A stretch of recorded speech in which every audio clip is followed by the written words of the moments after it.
She was a slave, born from Egypt and given to the Prophet peace and blessings be upon him along with her sister by the governor of Alexandria.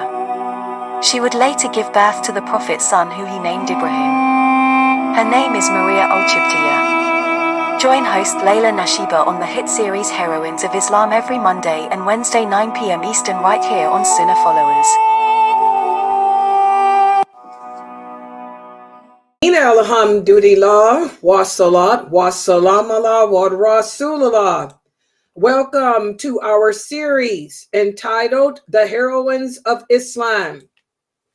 The Heroines of Islam. And mashallah, this is a series in which we will delve into the stories of the female companions. You know, a lot of the sisters come to me and say, Sister Layla, we need to hear or learn more about the women in Islam. And this is important, especially being that we are living in an era of in which Islam has become corrupted. We have a lot of women who call themselves Muslims, and they feel this need to propagate feminism. There's no need for feminism in Islam. Why? Because Islam is a way of life that liberated women. Islam gave women rights that they never had before. Islam elevated women and made them equal to men spiritually. So for those women today who call themselves Muslims and advocate for femininity, these are women that are not educated about their way of life, you know, and unfortunately, there's a lot of Muslims out there who are not educated as to their way of life. And so that's why I'm doing this series. And also the way I am teaching is not like other dawah. I am not only teaching you about these female companions, but since we're dealing with the wives of the Prophet sallallahu alaihi wasallam, I'm trying to give you insight as to how to take on their characteristics so that you can have successful marriages like they had too, because the Prophet Muhammad sallallahu alaihi wasallam is the life coach for the Muslim, and his companions, male and female, they are our role models. So when speaking about the best of the best, we have to start with the wives of the Prophet. Allah tells us in the Quran, the best of this nation are those who were with the Prophet Muhammad sallallahu alaihi wasallam. And who could be the best except those whom lived with him, who he loved, who he cared for. So this is why I began with the story of the wives of the Prophet sallallahu alaihi wasallam. And today will mark the conclusion of the wives of the Prophet. And after this, I'll go into the other female heroines of Islam. We're going to speak about other female heroines. But tonight, we're going to answer the question that many Muslims ask about the last woman who is named with the Prophet sallallahu alaihi wasallam, and her name was Mariya the Copt. Mariya the Copt. Was she a wife of the Prophet? The answer is no. Do you guys hear me? It's clear. She was not a wife of the Prophet sallallahu alaihi wasallam. And I'm going to give you the dalil. I'm going to give you the authentic evidence to prove it. So if she wasn't a wife, then what was she? Well, she was what is known as a right hand possession. What is a right hand possession? A right hand possession, these are the slaves the slaves. She technically was a Jariya. Okay, she wasn't even really a right-hand possession. Okay, the right-hand possession, these are the women back in the 6th, 7th, 8th century before Islam. Whenever anybody that lived in the world back then, the Romans, the Vikings, the Persians, whatever, whenever a battle was fought, the women and children were brought out to the battlefield too, because whoever was the victor took possession not only of the loser's property, but also their women and children too. Their women and children became their slaves. Their slaves. The men would divide the women up amongst themselves, and the children too. Sometimes women were separated from their children. In fact, many times. Okay. So we talked about the story of Safiya, radiallahu anha. Safiya was a true example of a right-hand possession. When the Prophet sallallahu alaihi wasallam and the companions, when they fought against the Jews, Safiya was a right-hand possession, being that she was from a noble family. She was the daughter of the chief. And the Prophet was the leader of the Muslims. She and her sister were brought to him. For him, because the leader of the victor had first choice to the royal family. Well, the Prophet sallallahu alaihi wasallam took Safiya as his wife. She was so, but originally, she was a right-hand possession, but the Prophet freed her, and he ended up marrying her when he recognized that she was the daughter of Aaron, a granddaughter of Aaron, Prophet Aaron alayhi salam, and the niece of Moses. And like he said, the daughter of a prophet is nobody's property. You are my wife. He married Safiya. But now Mariya, the story of Mariya is different. She wasn't really considered a right-hand possession. So let's put the PowerPoint up on the screen and we can begin the story of Mariya the Copt. Mariya the Copt. Okay? And I'm saying her name in English. I'm not going to use no Arabic because you guys don't speak Arabic. You don't understand those words. I'm speaking Anglo because I want y'all to understand this. Okay? So let's put the PowerPoint up here on the screen.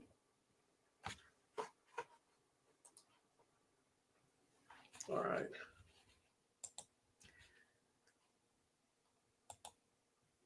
Inshallah, you guys will be able to see my screen. Okay.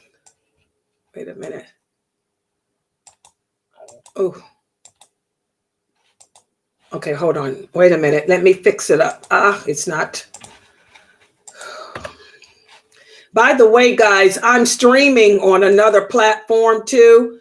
You guys can check it out. We're streaming live, and that's why I'm having this problem, because I got that open too.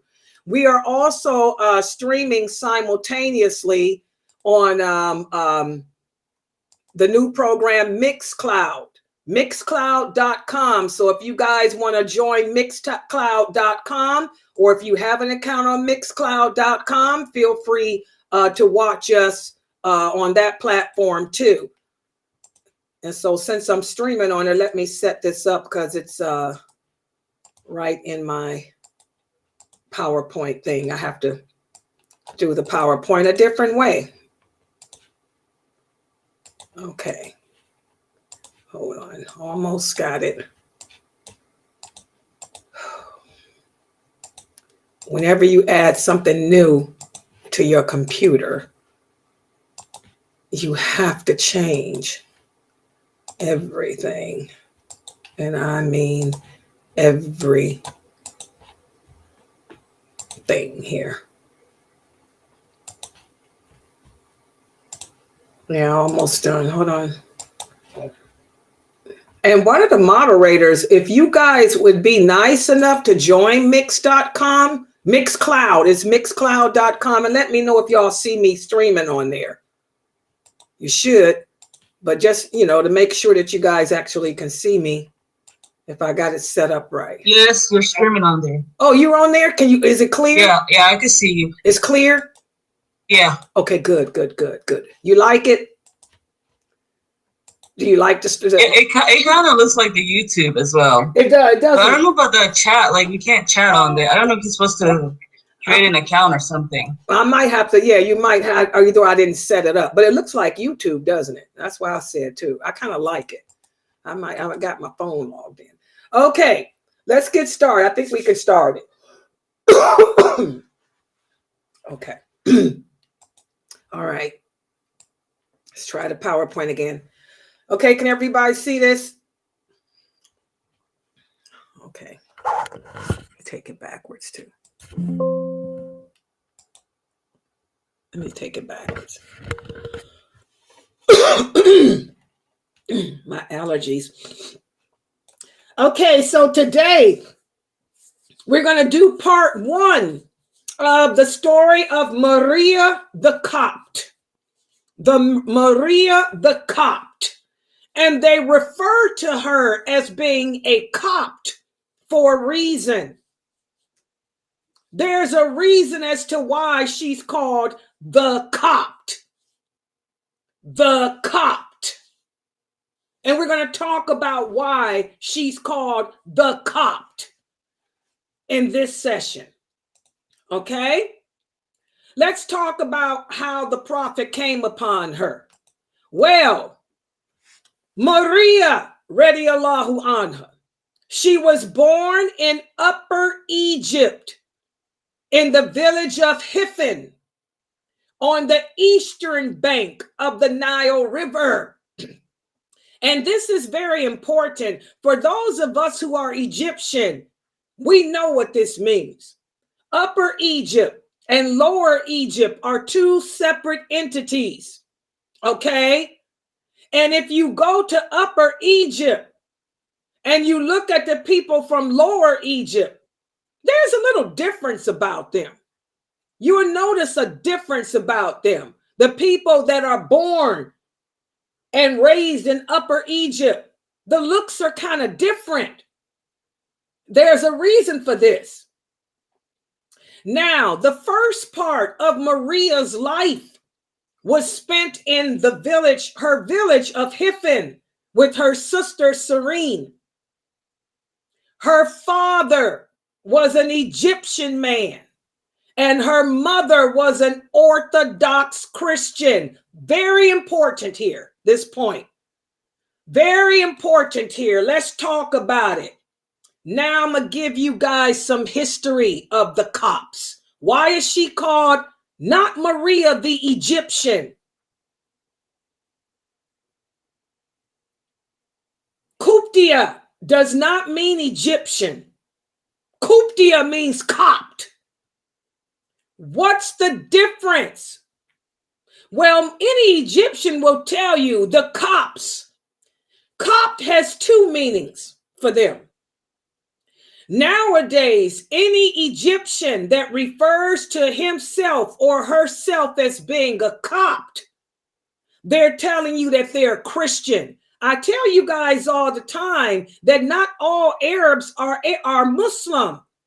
30%, I repeat, 30%, I repeat again. Statistics show that 30% of the Arabs are Christian. There's a lot of Christians in Egypt. There's a lot of Christian Arabs in Lebanon. There's a lot of Christian Arabs. Well, in Egypt, if a person tells you they're Copt, they're basically nowadays telling you that they're Christian. But it goes deeper than that. It goes deeper than that. It goes deeper than that. This is where history comes in. DNA, all of that. Let's talk about who were the Copts. The Copts weren't just Christians. When the Egyptians tell you that they're Copt,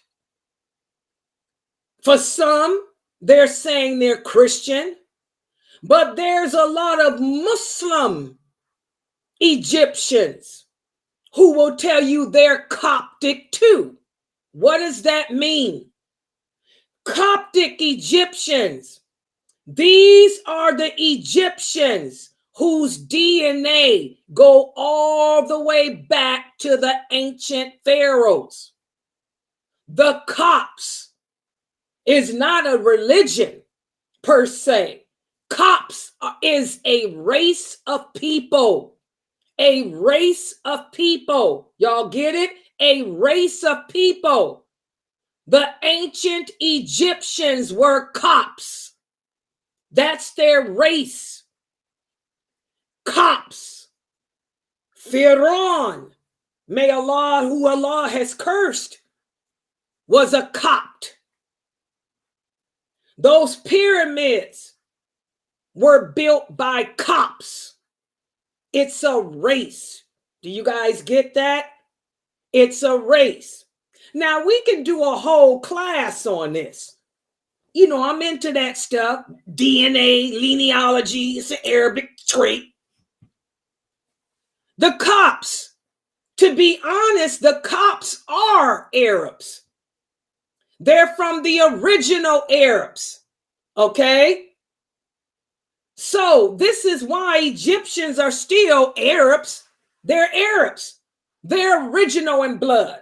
They're not the Arabs who are Arabs because of Ismail marrying an Arab woman. You got two different types of Arabs. We talked about this before. The Arabs who are the descendants of Prophet Ismail, who was not Arab, but he married an Arab wife. Okay? Then you have the other Arabs, the Arabs who come from the one of those tribes of Saba. Those three tribes of Saba. I talked about that. Allah speaks about that in the Quran too. The three tribes of Saba. And then you have the perishing Arabs. Who were the perishing Arabs? The perishing Arabs were the people of Thamud and stuff. Allah destroyed them, wiped them off this earth. But the original Arabs came from three tribes of Saba. My tribe is Saba Ur. And if you guys are a true Arab, you can trace it. When you do your DNA, your lineage, you're going to trace back to one of those tribes. I'm Saba Ur. Okay? Fiza is another tribe of Saba Ur. And these tribes originate from out of Yemen. The Arabs race originates from out of Yemen. Okay. The Copts. The Copts. These were from the tribe of Saba. Many from Ur, or from the other two tribes that migrated, because back then, all of that was together. That part of Saudi Arabia that is now a peninsula used to be attached to Africa. All of that was one continent.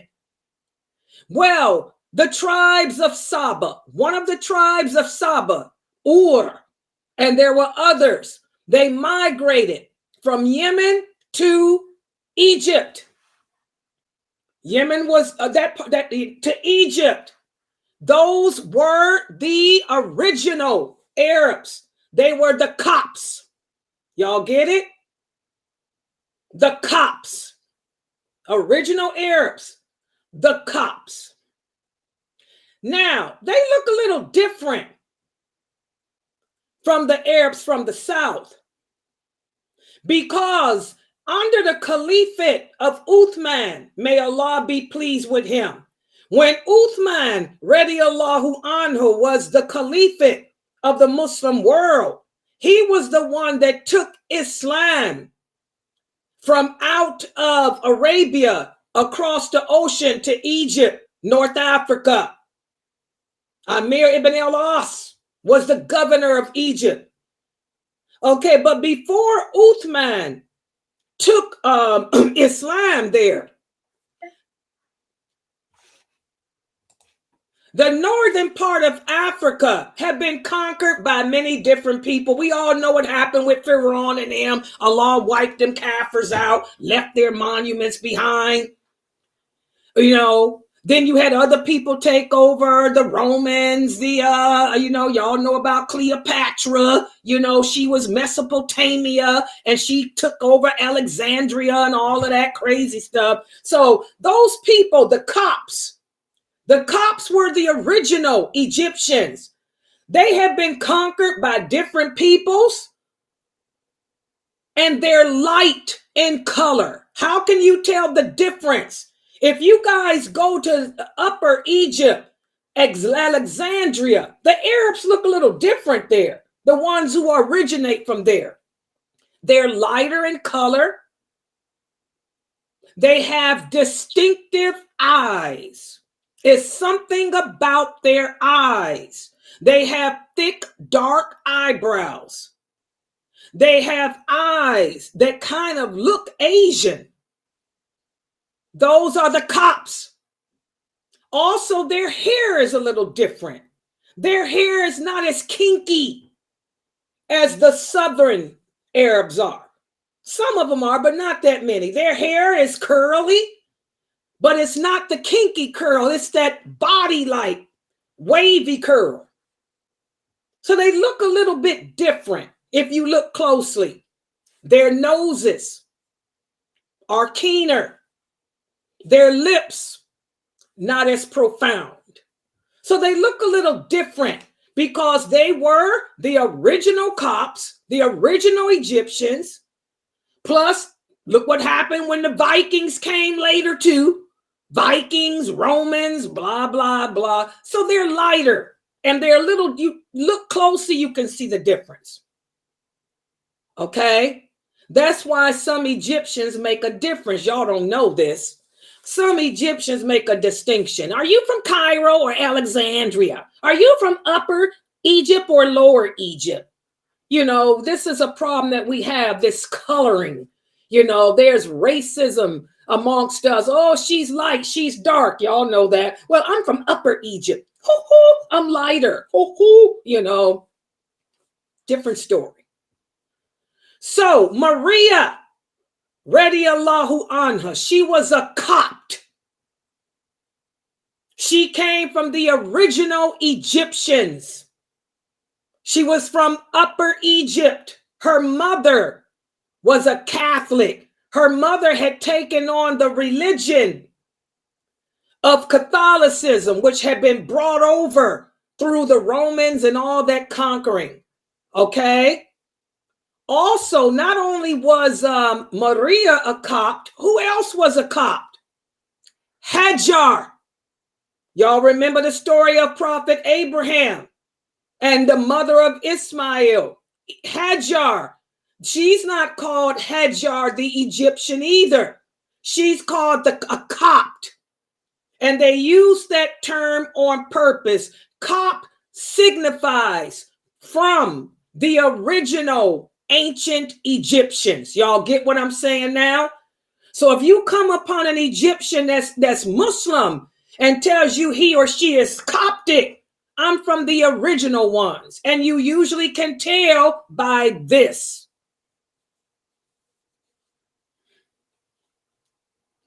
Eyebrows, eyes.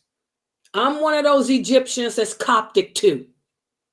That's how I know about this. Did my DNA. That Viking blood got Layla. But this will never go away. This is how, when I come upon other Egyptians, when other Egyptians from Egypt meet me, what's the first thing they say? Y'all heard it when Dr. Saeed and them came on my website. First thing they say is original. Can't hide this. Plus the skin color. All right? Coptic. Remember that. So let's put the PowerPoint back up. Mariya, radiallahu anha, was born in Upper Egypt in the village of Hifin on the eastern bank of the Nile River. The first part of her life was spent in this village with her sister Serene. Her father was an Egyptian and her mother was an Orthodox Christian. So you will hear the Christian Egyptians call themselves Copts, but Copts is also a race now. It's a race. She was both. She was Christian and she was the race of Coptic. When she was young, her and her sister were brought to the palace of the Muqawqis of Egypt. The Muqawqis was like a governor, the ruler of Egypt. And when she and her sister were brought to his palace, they lived the rest of their life there. And while her and her sister grew up in the palace, the word got out that a prophet had emerged from the Arabian Peninsula. And when the prophet Muhammad sallallahu alayhi wasallam entered into that peace agreement, the Hudaybiyah Treaty, he sent letters to all the important rulers in the world inviting them to Islam. And he sent such a letter to Jurayj ibn Mina and to the Byzantine or the Roman governor of Alexandria. Because at that point, like I told you guys, it's history. You know, Egypt was being run by the Romans at that time. They had been through the Vikings. They had been through so many different people. Okay. But the Romans were in control of Egypt at this time. Okay. So the Prophet sallallahu alaihi wasallam had an envoy send a letter, you know, inviting the ruler, you know, of Egypt. Because Egypt was one of the superpowers too. The two main superpowers was the Roman Empire and the Persian Empire. Well, the Romans had control of Egypt. So the prophet sent a letter inviting them to Islam. And the person that carried the letter that the Prophet sallallahu alaihi wasallam sent was a companion named Hatib ibn Abu Belta. He was the one who presented the letter of the Prophet sallallahu alaihi wasallam to the ruler. And when the ruler of Egypt opened the letter, this is what the letter said. From the servant and prophet of Allah, Muhammad, to the great Muqawqis of the Coptic nation. Now, in this term, Coptic was meant Christian here, because at this point, the Romans had conquered Egypt, and Egypt was a Christian country now. Remember, not only was Mariya Christian, but she was from the ancient original Egyptians. Okay? So this letter said, to the ruler of the Coptic nation, may greetings be upon those who find guidance and the correct way. I invite you to Islam. Come to Islam and find peace, and may Allah reward you doubled. If you do not accept my invitation, but avoid it, then all the sins of the Coptic people will be on your head. And then he said, Allah says, O people of the book, come to common terms as between us and you, that we worship none but Allah, and that we associate no partners with him, that we erect not from among ourselves lords and patrons other than Allah. Then if they turn back, say, bear witness that we at least are Muslims. So that's the letter that the Prophet sallallahu alaihi wasallam sent to the ruler of Egypt. And after Hatib had read the letter, the Muqawqis, who was the ruler, he said, You have been sent by someone who is very knowledgeable, and you are a person of knowledge. And he began to ask Hatib to tell him about the Prophet Muhammad. And after a few questions, and one of them was, if he truly is a prophet, then why does he not destroy his enemies with a curse? Kind of sounds like something that Pharaoh would say. This is what the Mukalkas said. He said, this man seems to be intelligent. You know, I'm a Christian.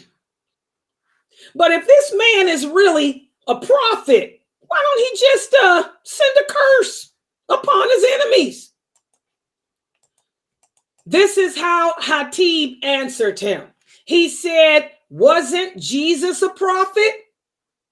Jesus was a prophet, but he suffered great torment and strife because his own people did not acknowledge him. Why didn't Jesus destroy his people with a curse? He said, our invitation to the Quran is just like the invitation that Jesus sent to the Jews. The Mukalkas couldn't deny that. So what the Mukalkas did was he said, I knew that another prophet was going to come because the Bible told us that.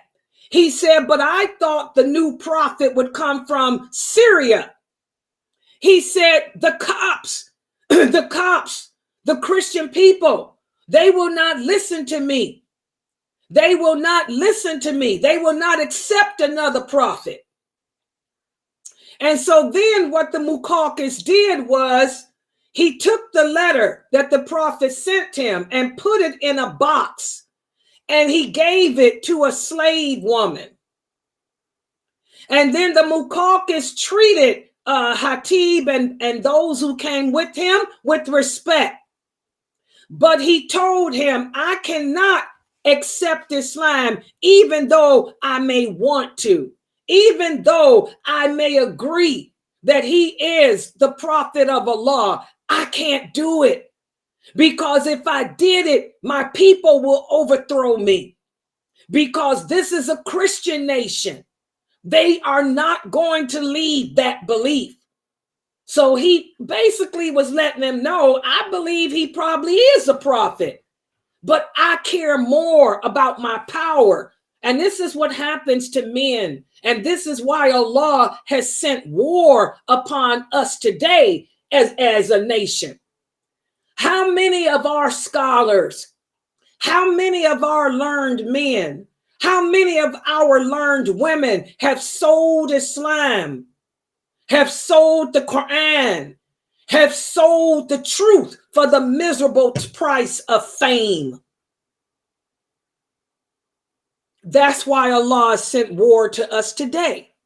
Well, this Mukalkas did the same thing, even though he knew that the Prophet Muhammad was a prophet. He chose to decline the invitation because he wanted to hold on to his fame, his pomp and circumstance.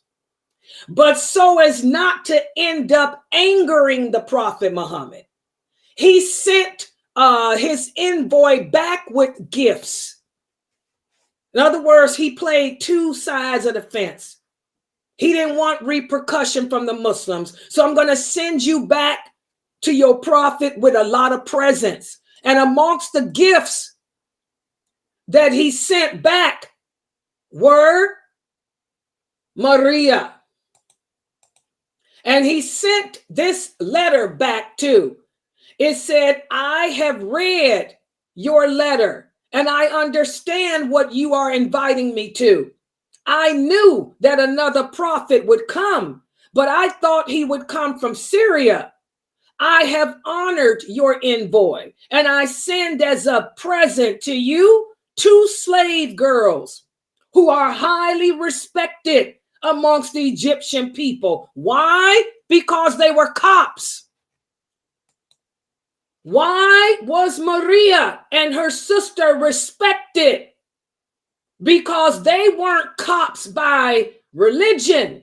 They were original Copts. They were from the ancient Egyptians. This is important, this letter. Y'all understand? To have your roots come from the ancient Egyptians before Islam, this was something great, because these are people who had bragging rights to say, the blood of Pharaoh runs through me, astaghfirullah. And believe it or not, guys, let me just keep it real. There are some Egyptians today. Can you believe? This was before Islam. They bragged and boasted because they had the blood of the ancient pharaohs in them. Can y'all believe this is 2023 and we still have Egyptians that are Muslim? You want to brag about being Coptic? Astaghfirullah, Allah cursed them. There ain't nothing to brag about. But we got Muslim Egyptians today. I see it all the time when I'm on them other platforms. You know, they boast and brag. I'm Copt. I'm Copt. I'm a descendant of the pharaohs. Yeah, well, that's nothing to brag about. Pharaoh was named by Allah as being fuel for the hellfire. You boast and brag about your forefathers being of the hellfire. You see how nationalistic we become. This nationalism, this tribalism, this racism. The Prophet Muhammad tried to do away with that. But life is a circle. It comes back around. Here we got Muslims thinking it's something to boast about. Okay, look at Layla. I'm Coptic too, but I don't boast about that. You know, I don't boast about nothing except being a Muslim.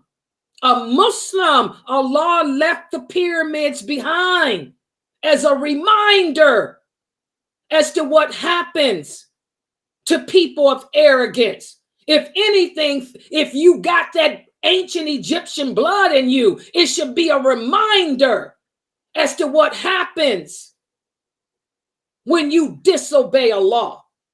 It's nothing to brag and boast about. Y'all understand that? And that's to my Egyptian sisters who are listening to me. I'm keeping it real. Your Coptic sister keeping it real. Okay? All right. So the Muqawqis gave the letter to Hatib and told him that the Egyptians were very devoted to their religion, which was Christianity at the time. And he presented the envoy with gifts and food and recommended that he keep what happened in the palace secret. That shows how the Muqawqis was. He didn't want none of the Egyptians to find out that he was sending him back with gifts, especially Mariya and her sister, because Mariya and her sister were from the ancient Egyptians. Okay? So they were respected. And also, guys, there's another hadith out there. There's another hadith from that says that not only did he give him Mariya and her sister to take to the prophet, but also 2 more slaves. He gave them 4 slave girls. There were 4 slave girls who were all respected. They were all Coptic. They were all from the original ancient Egyptians. And this was a great honor. So according to another hadith, it was 4 of them. It was Mariya, her sister, and 2 more. And also with them was another slave who was a man. He was named Mabur. Mabur was a eunuch. Let me explain what a eunuch, because you're going to hear about him. There's hadiths about him. Mabur was a eunuch. Back in those days, when the Egyptians or the Vikings or the Romans had male slaves for the women of nobility, they would castrate them. These were men who were castrated so they could not be tempted to defile any of the women. So this man, Mabur, He was an Egyptian slave who was a eunuch. He had been castrated. And since Mariya and her sister were from the ancient Egyptians, they grew up in the palace like noble women, even though they were slaves. But that's how they valued the ancient blood being in a person. And Mabur was the one that took care of them. Okay, so since he was a eunuch to them, he was to be their eunuch for life. So when the Muqawqis sent Mariya and her sister as and those other two Coptic women as slaves, he sent Mabur too, because he was the one that cared for them. And also the Muqawqis sent 1,000 gold coins. He also sent an Egyptian robe, and also a horse, a saddle, and honey, which was very, very popular back then. You guys know the story of Hafsa and Zainab and the honey. And that honey came from Egypt and places like that. And also he sent a variety of incense. Okay, so all that was sent back to the prophet. So now let's talk about Mariya. As Mariya, radiallahu anha, and her sister were leaving their homeland, they were very unhappy. They cried. They took one last look at the Nile River, the land of their childhood. And Hatib, being a good man, he wanted them to not cry, and he wanted them to forget their sorrow. So he began to describe the Prophet Muhammad to them, to try to make them feel better. He let these two sisters know, look, you're going back as slaves, but you're not going to be mistreated. Back in those days, if a woman was given as a slave, she was a bedmate. She was nothing but a sex toy, okay? And sometimes they would prostitute their slaves. So these two women who were Copts were treated with such respect from their country because they had the ancient blood in them. They were afraid. They didn't know who they were going to. Oh my God, we're going to be prostituted. We're going to be raped. We're going to be pimped. We're going to be whatever. So Hatib got busy letting them know that's not going to happen. Muhammad is a messenger of Allah. Allah sent down laws where we have to treat the slave women with respect. This is why I tell you, there's no need for feminism in Islam. He let Mariya and her sister and the other slave girls know, you women will not be defiled. You women will not be prostituted. You women will not be mistreated. We respect our slaves. Anyone that takes you as an owner, you will be like a wife to them. You'll be living with in respect. Your children, if you have any by them, will be cared for. So he tried to tell them about the prophet and about the religion, so they wouldn't be so upset, and afraid. And so the two young girls, because Mariya was young, her and her sister were very young. They sat and listened to his description of the religion. And guess what happened? Their hearts began to turn towards Islam. And this puts aside the second rumor. The first rumor we're going to get to. The second rumor and lie about Mariya. A lot of Muslims today say that Mariya was a Christian, that the prophet married a Christian. First of all, he never married Mariya. She was never his wife. She was his jariyah, a slave. And she was not, I repeat, when she met upon the prophet, she was not a Christian. Because through Allah and what Hatib told her and her sister and the other two young girls, their hearts began to turn towards Islam. And on their way to Medina, all four of those women became Muslim. So this is a lie that Muslims say. And all of these hadiths that I'm reading to you can be found in Bukhari and Muslim. Everything that I am teaching you today can be verified in Sahih Bukhari and Sahih Muslim. No question. So the prophet's slave woman was not a Christian. Mariya was not a Christian. When she's called Mariya the Copt, it doesn't mean Mariya the Christian. It means Mariya from the original ancient Egyptians. The two meanings of Copt, either Christian or I am from the original.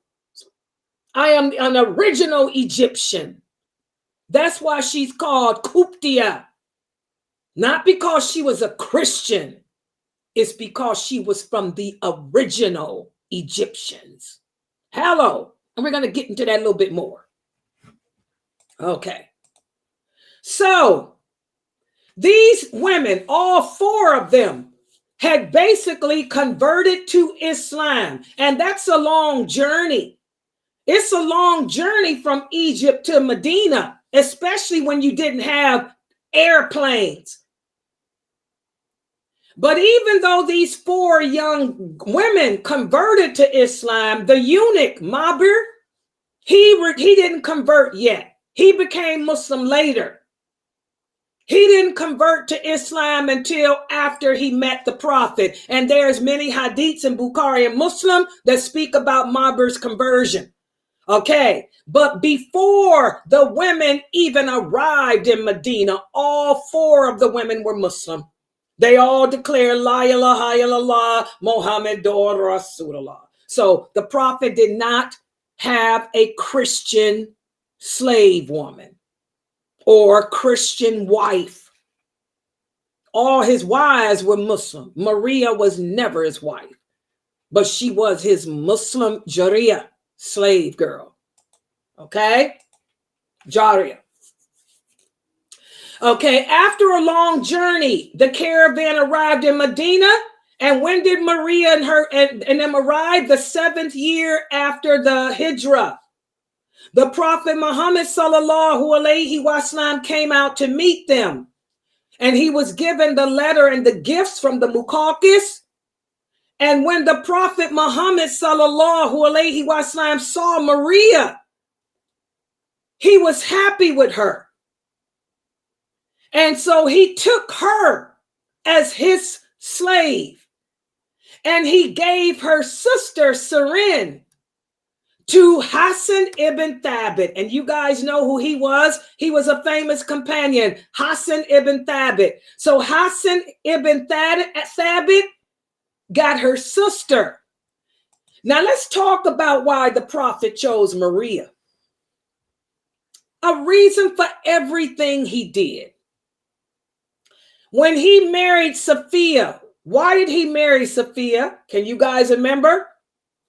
When Safiya was brought to him through the battlefield and presented before him as a right-hand possession, a captive of war, what happened? The angel Jibreel told him she is the granddaughter of Aaron, the niece of Moses. And that's when the prophet looked at Safiya and said, you are the daughter of a prophet. A daughter of a prophet would never be anybody's slave. He said, I'm making you my wife. Well, why did he choose Mariya?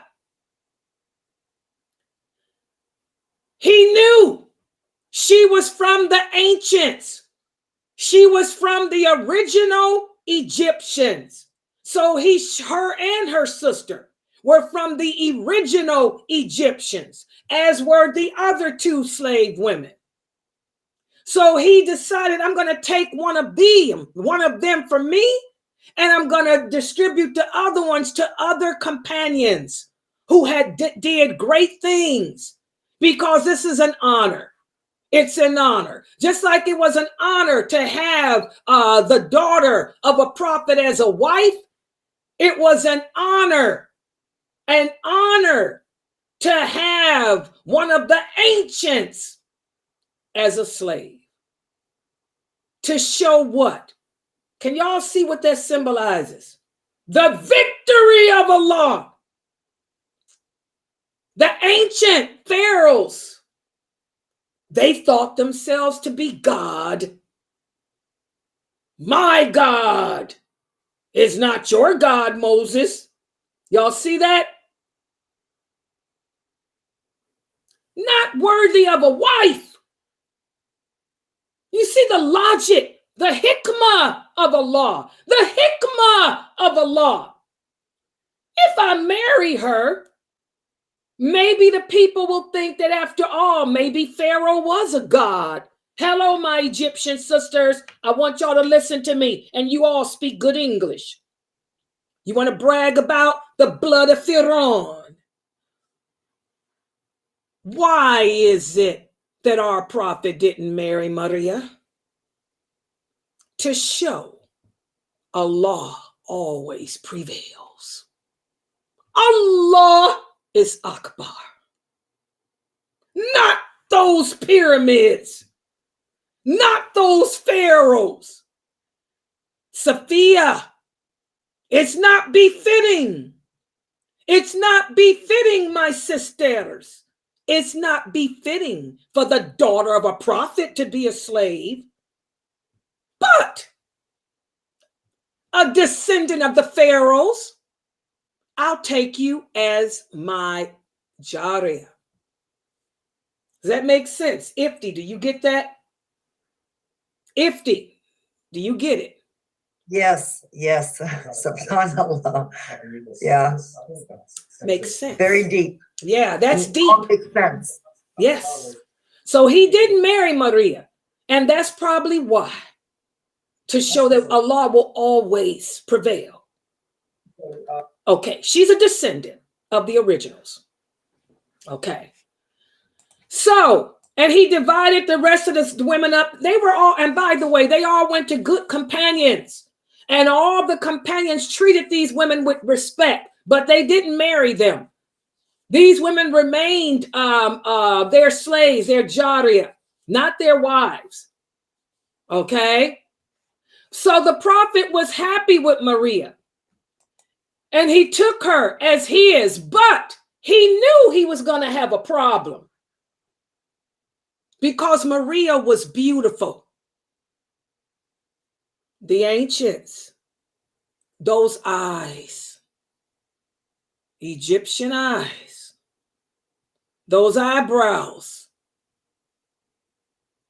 that skin color, something about them, Arabic, but with something else too.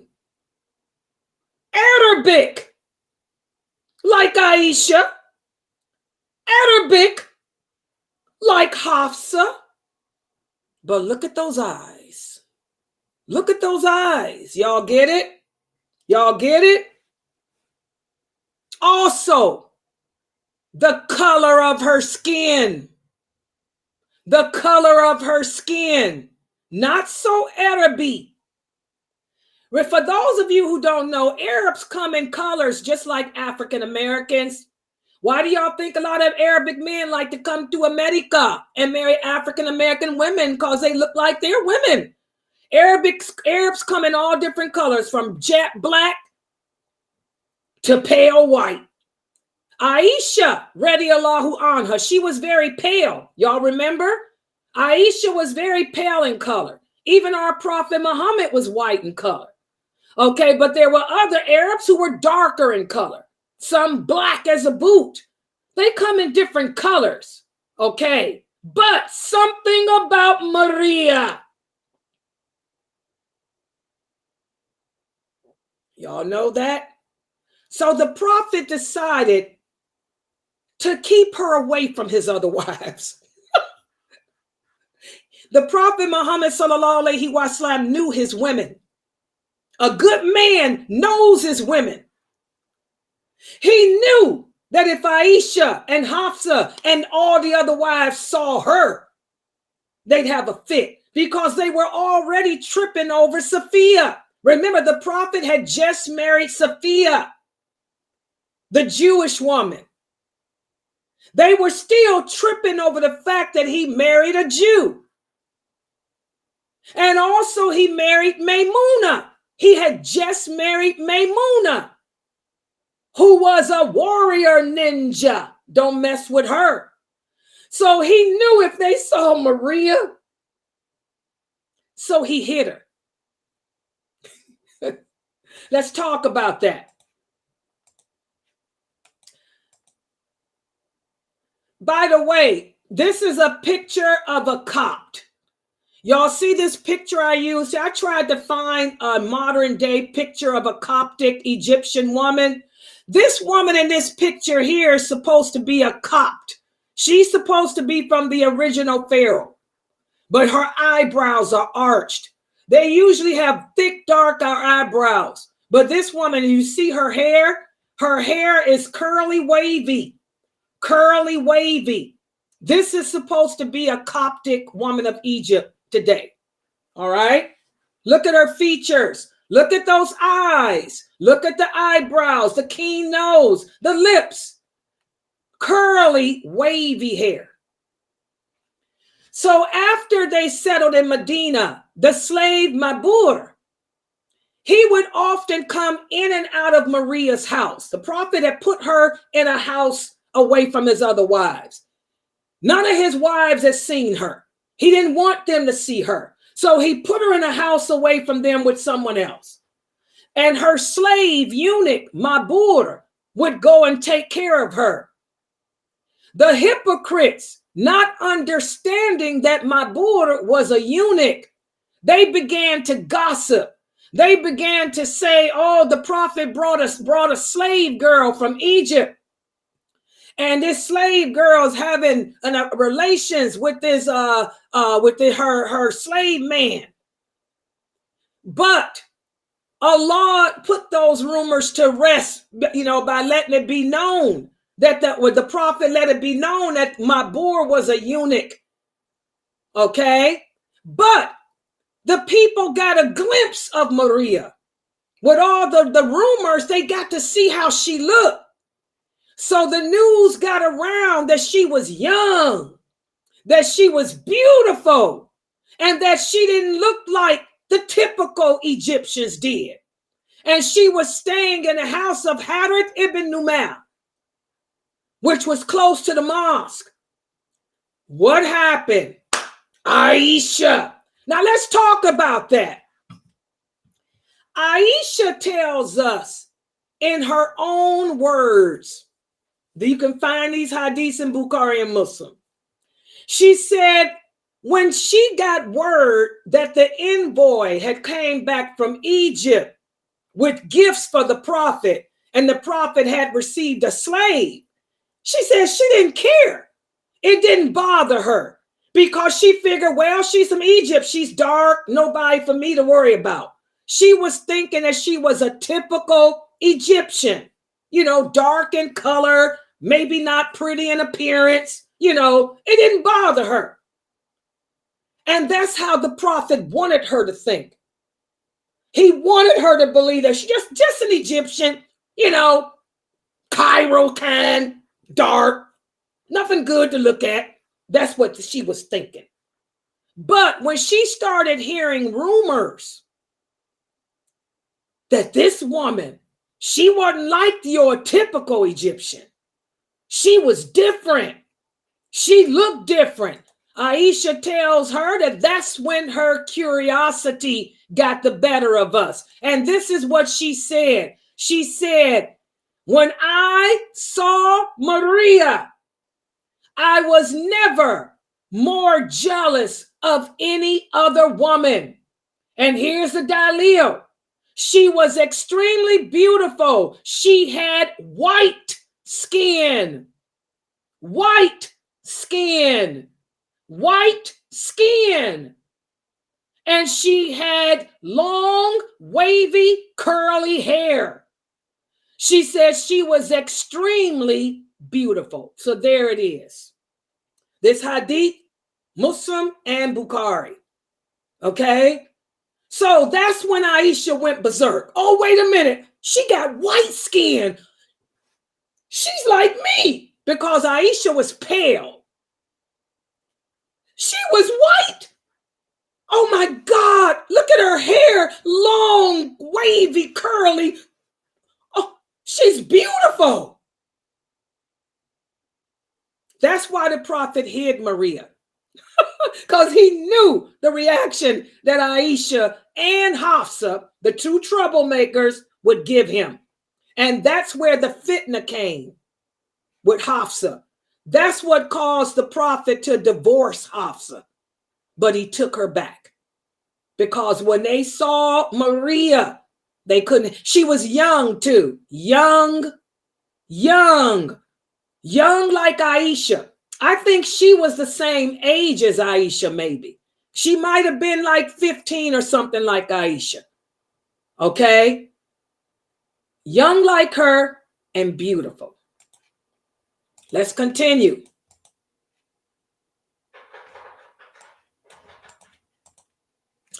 The Prophet sallallahu alaihi wasallam knew his wives and knew how they would react to her. And that's why he put her in one of the upper regions of Medina called Aliyah. And this is a picture of that.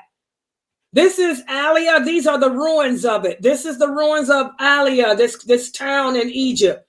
This was a house in which she was placed, and it's now known as Ibrahim's Mashraba, the high villa, because as you guys know, Mariya became the mother. Can you imagine the anger of Aisha at that?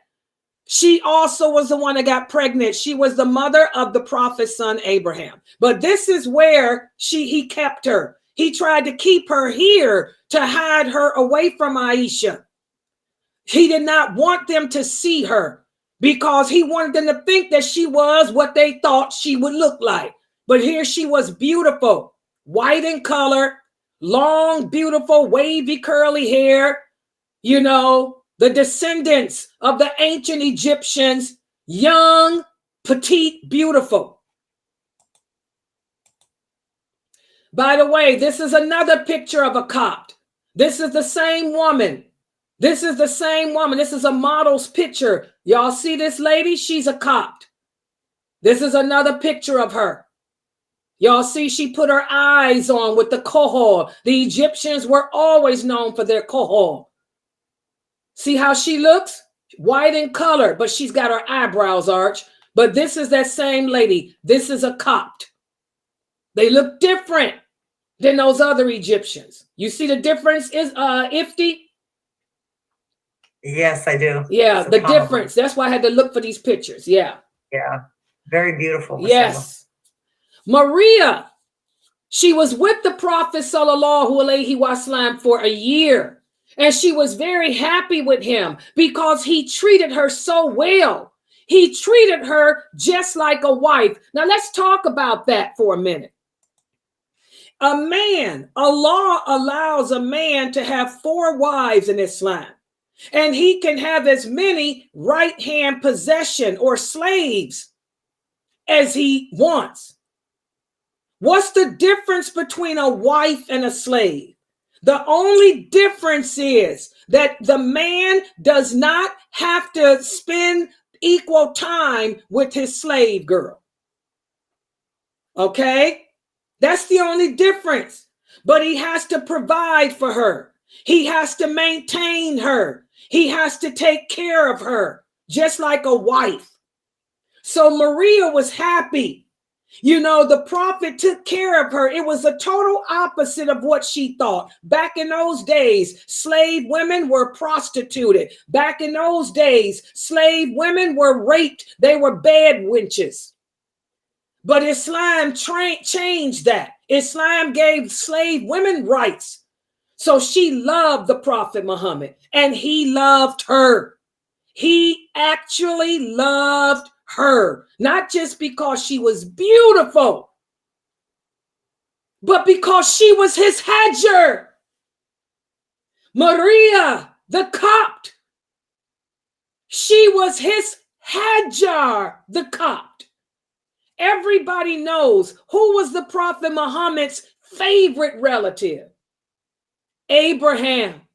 The Prophet Muhammad sallallahu alaihi wasallam was a descendant of Prophet Ibrahim. What did he say when he went on his night journey? Who did he look like? He said, I look most like Abraham. I look just like him. The prophet admired Abraham because Abraham was the one that Allah made his friend.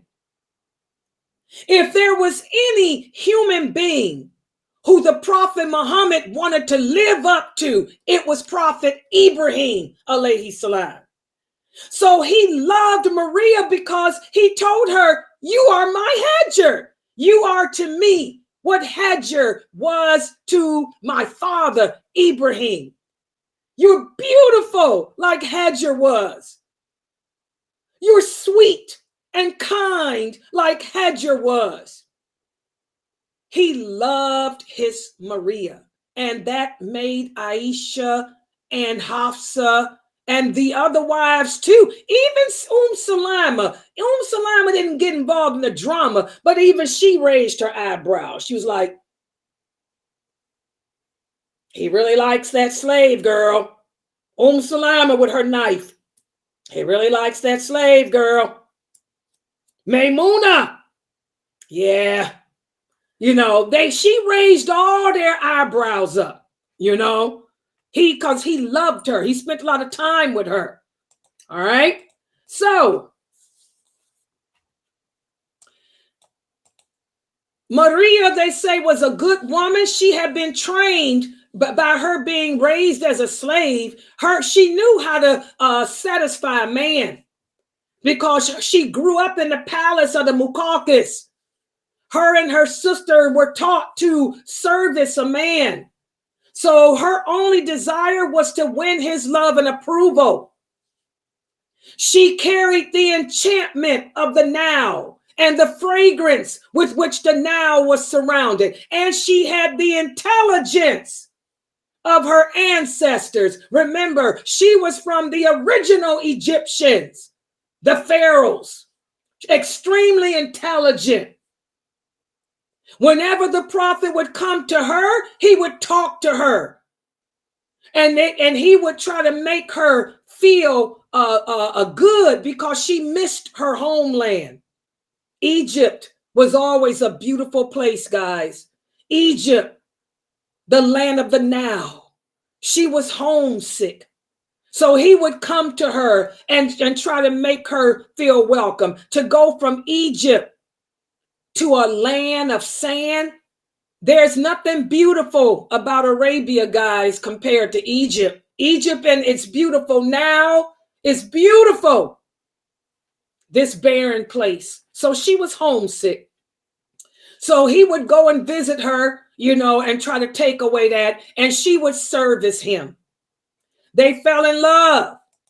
Like I said, she was his Hajar. Here's the same woman. This is a Copt. Y'all see how pale she is, how white her skin is. These are the Copts. These are the original Egyptians. Mariya, she resembled Hajar in her personality and in her fate. Because they both were Copts, they both came from Egypt, they were both slaves given to a prophet. And Mariya loved to hear her story. The Prophet Muhammad used to meet with her and he would tell her, she would say, tell me again, tell me about Hajar, tell me about Hajar, because Hajar's like me, because she missed her homeland.